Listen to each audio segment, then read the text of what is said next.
Ассалаумағалейкум құрметті достар, бүгінгі видеода мен сіздерге ноутбукты қалай соткаға қосуға болатынын көрсетемін. Және де бұл ноутбуктың экраны осы соткада көрсетіп тұрады.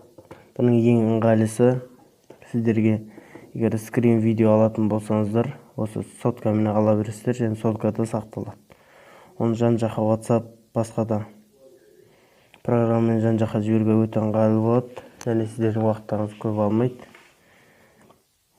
Егер сіздерге осы программалар керек болса, описаниесіне қалдырамын.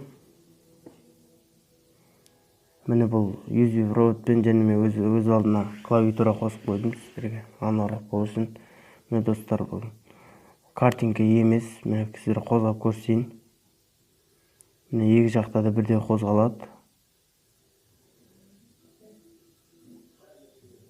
Егер осыны түсінбесеңіздер, комментарийға қалдырыңыздар.